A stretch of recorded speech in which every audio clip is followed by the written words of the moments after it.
South Africa's political landscape has once again been thrust into the spotlight following reports that forensic investigator and anti-corruption activist Paul O'Sullivan has indicated he may disclose sensitive information allegedly linked to high-ranking political figures, including President Cyril Ramaphosa.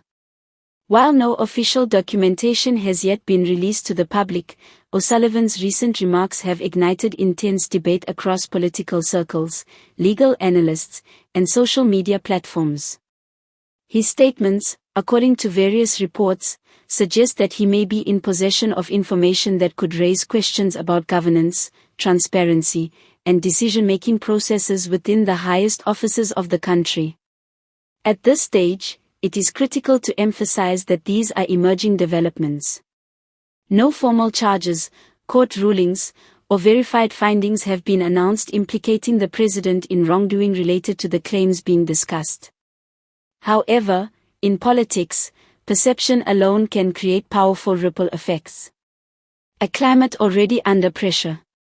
South Africa has, over the past decade, experienced ongoing scrutiny regarding corruption allegations, state capture inquiries, and institutional reform efforts.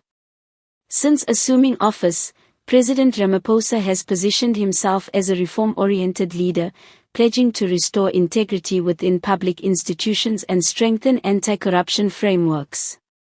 His administration has frequently highlighted its commitment to accountability, particularly in the aftermath of the findings of the Judicial Commission of Inquiry into allegations of state capture, commonly referred to as the Zondo Commission. Because of this context, even suggestions of undisclosed information surfacing can place substantial political pressure on the presidency, regardless of whether the claims ultimately hold legal weight. Who is Paul O'Sullivan? Paul O'Sullivan is widely known in South Africa as a forensic investigator and anti-corruption activist who has previously been involved in exposing alleged irregularities within law enforcement and government institutions. Over the years, he has been both praised for his persistence and criticized by some political figures who question his methods or motives. His track record in high-profile cases has made his statements difficult to ignore. When someone with a reputation for pursuing sensitive matters signals potential revelations, political observers take notice. However, analysts caution that public suggestions of exposure do not automatically equate to verified evidence. Legal processes, documentation, and judicial review ultimately determine the validity of such claims. Although there has been no official response from the presidency at the time of this report, political commentators suggest that internal discussions are likely underway.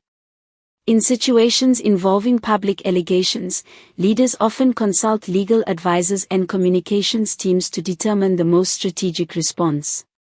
Supporters of transparency argue that if any information exists, it should be presented through appropriate legal channels. They stress that democratic systems rely on open scrutiny and due process. On the other hand, critics warn against trial by media scenarios, emphasizing that reputational damage can occur even before facts are fully established. South Africa's political history demonstrates how allegations, whether substantiated or not, can significantly influence public opinion and party dynamics.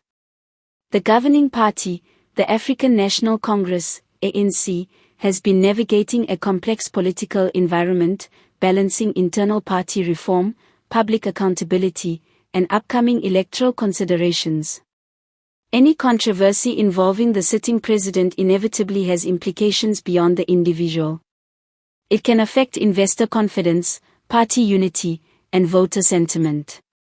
Political strategists note that even the perception of instability at the top can create uncertainty in both domestic and international arenas. In today's digital age, political developments move rapidly. Social media amplifies speculation, and narratives can form long before official facts are released. For President Ramaphosa, managing public perception may be as important as addressing the substance of any potential claims. Observers point out that leadership in moments of uncertainty often requires transparency, composure, and clear communication. Whether the situation evolves into a formal legal matter or remains a public dispute will determine the next chapter in this unfolding story. Several possible outcomes exist.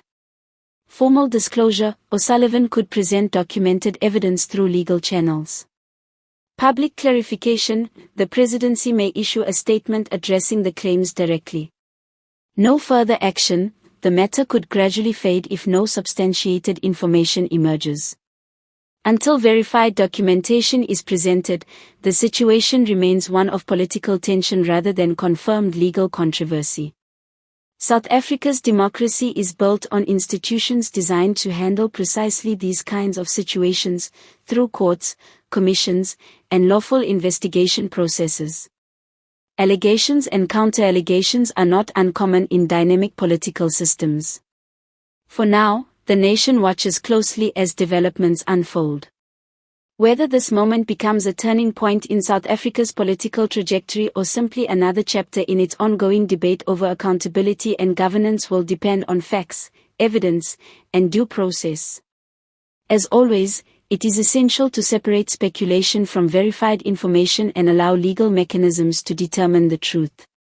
Stay informed as this developing story continues to evolve.